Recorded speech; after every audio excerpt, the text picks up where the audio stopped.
விக்னேஸ்வராய நமக. குலதெய்வமான ஸ்ரீ பொன்முத்து கற்பன சுவாமி அங்காள பரமேஸ்வரி பாப்பாத்தியம்மன் துணையுடன் இந்த நாள் இனிய நாளாக அமைய அனைவரின் அவரவர் குலதெய்வம் காத்து அருள் பாலித்து பிரம்மாண்ட வெற்றியை கொடுக்க வணங்குகின்றேன். இன்று பிறந்தநாள் மற்றும் திருமண நாள் காணும் அனைத்து சொந்தங்களுக்கும் என்னுடைய நல்வாழ்த்துக்கள். இந்த குரு வக்ர நிவர்த்தி, பொதுவாகவே குரு வக்ர நிவர்த்தி குருவை பற்றி நிறைய பேர் சொல்லிட்டாங்க. நான் இன்னும் சொன்னால் போர் அடிக்கிற மாதிரி தான் இருக்கும் உங்களுக்கு. ஆனால் குரு பகவான் என்னென்ன கொடுப்பாரு அப்படின்னா சுபிட்சத்தை கொடுப்பாரு, பார்க்குற பார்வை மூலயமா பலனை கொடுப்பார். ஷார்ட்டாக சொல்லணுன்னா, ஸ்வீட்டாக சொல்லணுன்னா அப்படி தான் சொல்லணும். 2025 பிப்ரவரி 4 அன்றைக்கு மதியம் 1:46 மணிக்கு வக்ர நிவர்த்தி அடைகிறார். குரு வக்ர நிவர்த்திக்கு பிறகு வரும் மே 14 புதன்கிழமை இரவு 11:20 மணிக்கு குரு பயிற்சி மிதுன ராசியில் நடைபெறுது. இந்த குரு பயிற்சி 2025 மே மாதம் குரு பயிற்சிக்கு பிறகு மிதுன ராசியில் சுமார் 6 மாதம் சஞ்சரித்து அப்புறம் அக்டோபர் 18 அதிசாரமாக மிதுன ராசிலேருந்து கடகராசிக்கு நுழைகிறார். 2025 குரு பயிற்சி மற்றும் குரு வக்ர நிவர்த்தி அப்படி காரணமாக நிறைய என்னென்ன ராசிக்காரங்களுக்கு பாதகங்கள் என்ன, சாதகங்கள் என்ன, தொழில் வியாபாரத்தில் பெரும் வெற்றி பெறுவர்கள் யார், அதன் மூலியமாக சில பேர் சங்கடத்தை அனுபவிப்பவர்கள் யார் யார் என்று நாம் பார்ப்போம். இந்த பதிவு உங்களுக்கு ஷார்ட் அண்ட் ஸ்வீட்டாக போடுறேன். அதை முக்கியமானது நீங்கள் பார்த்துக்குங்க. அதுவே உங்களுக்கு மிகப்பெரிய அளவில் புரிதலை ஏற்படுத்தும்.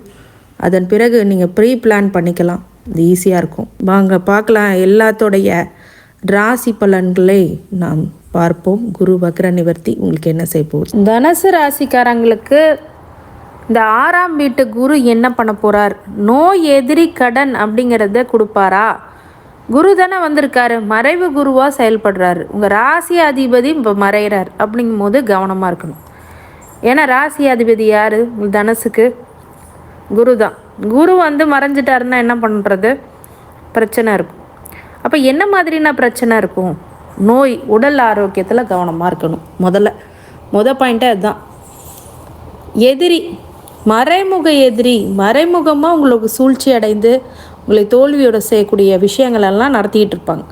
அப்போ அதில் கவனமாக இருக்கணும். அதில் எப்படிங்க கவனமாக இருக்கணும்? அவன் போய் ஏதோ பண்ணிட்டு போகிறாங்க, நாம் என்ன பண்ண முடியும் அப்படின்னு நீங்கள் கேட்கலாம். மறைமுக எதிரியை சூழ்ச்சியை கடவுளுடைய வழிபாடு தான் உங்களை காப்பாற்றணும். நேரடியாக எதிரி வந்தால் சண்டை போட்டு பிரச்சனையை தீர்த்துக்கலாம். ஆனால் மறைமுக எதிரி எப்படி இனங்காண்றது அப்படின்னா தெய்வத்துக்கிட்ட தான் அதை விடணும்.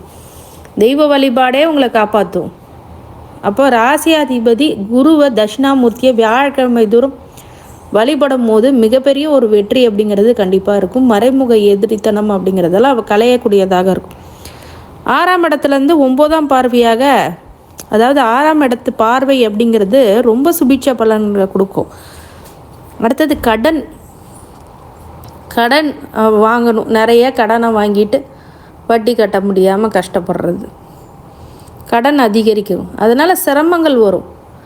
உத்தியோகத்தை கொடுக்கக்கூடியதும் 6ஆம் இடம் தான். அப்போ ராசியாதிபதி மறந்துட்டானா உத்தியோகம் பண்ணுறதுக்கும் அங்கே சிரமம் இருக்கும். உத்தியோகத்தில் நல்ல மாற்றங்கள் இருக்காது, நீங்கள் எதிர்பார்த்த இன்க்ரிமெண்ட்ஸ் கிடைக்காது, இன்சென்டிவ்ஸ் கிடைக்காது. என்னடா நெகட்டிவாகவே சொல்கிறாங்க, பாசிட்டிவே இல்லையா? நெகட்டிவ்னா இருக்கிறது தான் சொல்ல முடியும். அது 6ஆம் இடத்து பலன். ஆனால் பார்க்குற பார்வைக்கு பலன் அதிகம் அப்படிங்கிற அடிப்படையில் உங்களுக்கு சுபிட்சமான பலன்களும் உங்கள் குரு கொடுப்பார். ஏன்னா குரு நல்லவர் இல்லையா? என்ன தான் 6ஆம் இடத்துல மறைந்து ராசியாதிபதி மறைந்தாலும் அவருடைய பார்வை மூலயமாக கோடி நன்மைகளை கொடுப்பார்ன்ற அடிப்படையில் 5ஆம் பார்வையாக 10ஆம் இடத்தை பார்ப்பார். அப்போ தொழிலை அடுத்த லெவலுக்கு கொண்டு போவார். தொழில் சிறப்பாக இருக்கும். ஜீவனகாரகத்தில் போய் பார்க்குறார். ஜீவனம் தினமும் எப்படி பண்ண முடியும்? பிஸ்னஸ் மூலியமாக தான் பண்ண முடியும். தொழில் நடத்தினா தான் ஜீவனம் பண்ண முடியும். அந்த ஜீவனத்தை கொடுக்கக்கூடிய இடத்த பார்க்குறாரு. அப்போ அந்த 10ஆம் இடத்து பலனை உங்களுக்கு கொடுப்பார். அதே மாதிரி விரயத்தை 12ல் பார்க்குறாரு, விரயத்தானத்தை பார்க்குறாரு. அப்போ விரயத்தை கண்ட்ரோலுக்கு கொண்டு வர, எக்ஸ்பென்சஸ் எல்லாம் அதிகம் பண்ண விடாமல் கண்ட்ரோலுக்கு கொண்டு வருவார். உங்கள் கண்ட்ரோலில் வச்சுப்பார். 12ஆம் இடம் அந்த தூக்கம் இல்லாமல் இருந்தீங்க அப்படின்னா இப்போ தூக்கம் வரும். வெளிநாடு செல்லணும்னு நினச்சிங்கன்னா சில பேர் வெளிநாடு கிளம்பி போயிடுவாங்க. நிதி நெருக்கடிகளை கொஞ்சம் பார்ப்பீங்க, இருந்தாலும் அது சரியாகக்கூடியது குரு பார்வையில். வரைய கட்டுப்படணும், சுபகாரியமும் பண்ணக்கூடிய விஷயமும் அமையும் சில பேர்த்துக்கு. இப்போ சுப யோக பலனை கொடுக்கக்கூடிய தசாபூத்திகள் ஏதாவது நடந்துச்சுன்னா வீட்டில் கல்யாணம், காது குத்து, குழந்த பிறப்பு, இந்த மாதிரி விஷயங்கள்லாம் நடக்கும். அப்போ அந்த விரயத்தையும் கண்ட்ரோல் பண்ணுறாரு. அடுத்தது 6ஆம் இடத்துலேருந்து 9ஆம் பார்வையாக 2ஆம் இடத்தை பார்க்கும்போது தன, குடும்ப, வாக்கு. தனம் அப்படின்னா பொருளாதாரம். கடன் வாங்கினேங்க, அடைச்சிக்கிட்டே வரேங்க, கையில் காசு நிற்க மாட்டேங்குதுன்னு சொல்கிறவங்களுக்கு இப்போ தனத்தை கொடுப்பார். வரவு செலவு அப்படி 2 பக்கமும் மேட்ச் பண்ணுவார். அப்படியே கடனை ஊறுபட்டது வாங்கி போட்டிருக்கேங்க, இப்போ எதாவது சரி பண்ணுவோமா, கண்டிப்பாக தொழில் வளர்ச்சி கொடுத்துருக்காரு இல்லையா, பார்க்குறாரு இல்லையா, அப்போ வளர்ச்சி உண்டாகும். வளர்ச்சிக்கு உண்டான கடனை வாங்குவீங்க, கடனை வாங்கிட்டு அதை கட்டவும் செய்வீங்க, அதுக்கான பொருளாதாரமும் ரெடி ஆகும். தனம். குடும்பம் இன்னையோட இப்போ மகிழ்ச்சியாக இருக்கும், சந்தோஷமாக இருப்பீங்க. குழந்தைங்களால் வேதனைப்பட்டுட்டு இருந்தவங்க குரு 6ஆம் இடத்துல வரும்போது குழந்தைங்க சில குறும்புத்தனம் பண்ணும், அது பெருசு பண்ணாதீங்க. அந்த மாதிரி விஷயங்கள்லாம் நடக்கும். குடும்பம் மகிழ்ச்சி கொடுக்கக்கூடியதாகவும் சுபீட்சத்தை கொடுக்கக்கூடியதாகவும் இந்த குரு பார்வை 6ஆம் இடத்துல இருந்து 2ஆம் வீட்டை பார்க்குது, குடும்பத்தை பார்க்குது. அடுத்தது வாக்கு. இது வரைக்கும் என் பேச்சை எங்கள் வீட்டில் கேட்கவே மாட்டேங்கிறாங்க, என்னோடய பேச்சை பெருசாகவே எடுத்துக்க மாட்டேங்கிறாங்கங்க, என்னோடய பேச்சை பொருளாதார முன்னேற்றத்துக்கு அது சரியாக வரலைங்க, என் வீட்டுக்காரே என் பேச்சை கேட்குறதில்ல, இந்த சமுதாயம் நான் சொல்கிறத கேட்குறதில்ல, அது என்ன விஷயம்னு தவிர்க்கிறாங்க, அவர் பிஸ்னஸ் பண்ணிகிட்ருக்கேங்க, ஒரு விஷயத்த சொல்கிறேங்க, யாரும் இதை கண்டுக்க மாட்டேங்கிறேன். அதெல்லாம் மாறுப்போ. இப்போ உங்கள் பேச்சை தான் கேட்க போகிறாங்க எல்லாம். நீங்கள் சொல்கிற ஒவ்வொரு சொல்லுக்கும் இம்பார்ட்டன்ஸ் கொடுப்பாங்க. உங்கள் வாக்கு வன்மை ரொம்ப நல்லாயிருக்கும். நீங்கள் சொல்கிற வேர்ட்ஸ் ஒவ்வொன்றும் கவனித்து செய்வாங்க. இப்போ உங்களை ஃபாலோ பண்ணுவாங்க, உங்கள் ஃபேன் மாதிரி ஃபாலோ பண்ணுவாங்க உங்களை. உங்கள் வார்த்தைக்கு அவ்வளோ ஒரு மரியாதை, மதிப்பு மரியாதை. மகர ராசிக்காரங்க யார் இந்த குரு வக்ர நிவர்த்தியை எதிர்பார்க்குறாங்களோ இல்லையோ, நீங்கள் கண்டிப்பாக அதை எதிர்பார்த்து காத்து கொண்டிருக்க பொற்காலமான காலமாக இதை சொல்லலாம். 7 நாட்டு சனி பிடியிலேருந்து மிகப்பெரிய ஒரு மன உளைச்சலுக்கும் தொந்தரவுக்கும் ஆளாகின நீங்கள் இந்த பிரச்சனைகள்லேருந்து மீண்டு வருவதுக்கு இந்த குரு வக்ர நிவர்த்தி ஒரு மிகப்பெரிய ஒரு சப்போர்ட்டிங் கேரக்டராக கண்டிப்பாக இருக்கும். கண்டிப்பாக 5ஆம் இடத்துல இருக்கக்கூடிய அந்த மகர ராசிக்கு 5ஆம் இடத்துக்கு குரு வக்ர நிவர்த்தி ஆகும்போது 5ஆம் இடத்து நல்ல பலன்களை கொடுக்க காத்திருக்கிறாருன்னு சொல்லலாம். தான தர்மங்கள் பண்ணக்கூடிய விஷயங்களும் நல்லது நடக்கக்கூடியதாகவும், நன்கொடைகள் கொடுக்கக்கூடியதாகவும், ஆன்மீக உணர்வுகளை உண்டாக்கக்கூடியதாகவும், காதலில் வெற்றி பெறக்கூடியதாகவும், சில பேருக்கு திருமணம் ஆகாமல் இருந்தால் திருமணம் ஆகக்கூடியதும், சீக்கிரமாக புத்திரத்தை கொடுக்கக்கூடிய யோக பலனும் அது கொடுக்கும். பூர்வ ஜென்மத்தில் பிதிர்வகை சொத்துக்கள் ஏதாவது பூர்வ ஜென்ம புண்ணியத்தின்படி இந்த பிதிர்வகை சொத்துக்கள் உங்களுக்கு கிடைக்கும். மறுபிறவி அப்படிங்கிறது உங்களுக்கு ஏற்படும் இந்த குரு இருக்கும் போது. அந்த மறுபிறவி அப்படின்ற ஒரு விஷயம் இந்த காலகட்டத்தில் உங்களுடைய கண்டங்கள் ஏதாவது இருந்தாலும் விலகிவிடும். அனுபவிக்கக்கூடிய அனைத்து சுகங்களும் கிடைக்கும் அப்படின்றது தான் உண்மை. மனைவி நல்ல மனைவி லாபத்தை கொடுக்கக்கூடியதாக இருக்கும். ஜாதகருடைய முன்னோர்கள் அவர்களுடைய ஆசீர்வாதம் அப்படிங்கிறது இந்த குருவானது கொடுக்கும். அதே மாதிரி புத்தி கூர்மையினால் மிகப்பெரிய ஒரு நல்ல மாற்றங்களை கொடுக்கக்கூடியதாகவும், கண்டிப்பாக புத்தி கூர்மையால் தெளிவான முடிவெடுக்கக்கூடியதாகவும் இந்த 5ஆம் இடத்து குரு உங்களுக்கு நல்லது. நல்ல பிள்ளைகளுடைய சேஷ்டையெல்லாம் இப்போ குறையும். இவ்வளோ நாளாக சொல்கிறதே கேட்க மாட்டேங்கிறாங்க பசங்க அப்படின்னா இந்த காலகட்டத்தில் நல்லாவே கேட்பாங்க.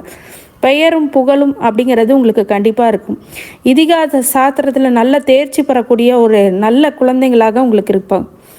கண்டிப்பாக வயிற்று வலி, மேல் பகுதி வயிற்று வலி, முதுகு வலி அப்படிங்கிறதெல்லாம் இப்போது கலைந்து போகக்கூடியதாக கண்டிப்பாக இருக்கும், விலகி போகக்கூடியதாக இருக்கும்.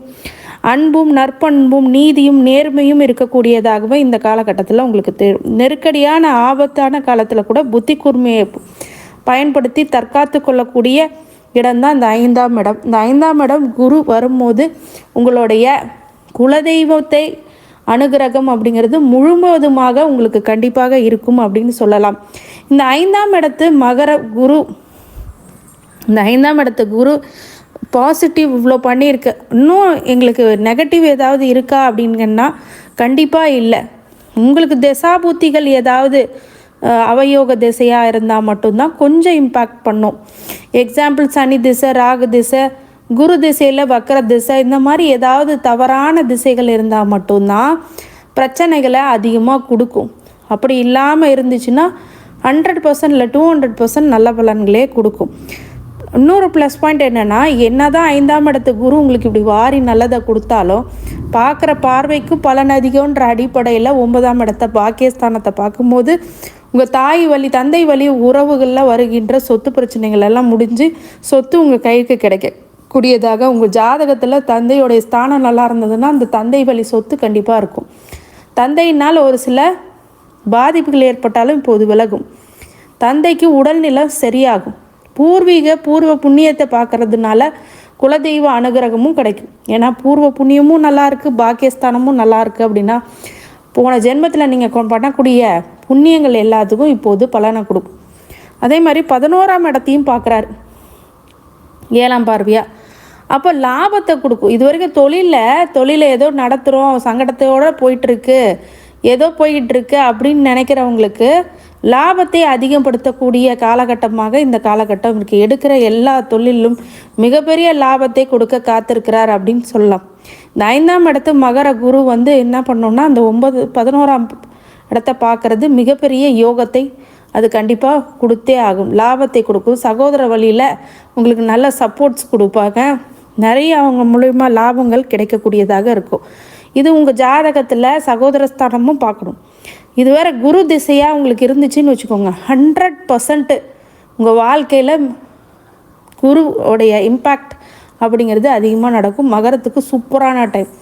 திருமணம் ஆகாதவங்களுக்கு திருமணம் ஆகும். 2வது திருமணத்துக்காக வெயிட் பண்ணிகிட்டு இருக்கவங்க அந்த 11ஆம் பார்வை 2வது திருமணத்தை பண்ணி வச்சிரும். அந்த மாதிரி லேட் மேரேஜ் ஆகிறவங்களுக்கும் லேட் மேரேஜை பண்ணி வச்சிரும். அதே மாதிரி உங்கள் ராசியும் பார்க்குறாரு, 1ஆம் இடத்தையும் பார்க்குறாரு 9ஆம் பார்வையாக. அப்போ ராசியை பார்க்கும்போது என்ன ஆகும் அப்படின்னு கேட்டிங்கன்னா உங்களை பார்க்குறாரு. அப்போ உங்களுக்கு சுபிட்சத்தை கொடுப்பார். திருமணம் ஆகாமல் இருந்தால் திருமணம் நடக்கும், குழந்தைங்கள் இருக்கவங்க உங்களோட ஸ்டேட்டஸ் அத்தாரிட்டி எல்லாமே அதிகப்படுத்தி விடும். உங்களுக்கு சுபிட்சத்தை அள்ளி கொடுக்க குரு காத்திருக்கிறார் அப்படின்னு சொல்லலாம். இந்த வக்ர நிவர்த்தி யாருக்கு நல்லா இருக்கோ இல்லையோ மகரத்துக்கு சூப்பர் 200% உங்களுடைய வளர்ச்சி அப்படிங்கிறது ஏற்படும். கடவுளுடைய அருளால் உங்களை வாழ்த்துகின்றேன். நன்றி. வாழ்க வளமுடன். திருச்சிற்றம்பலம்.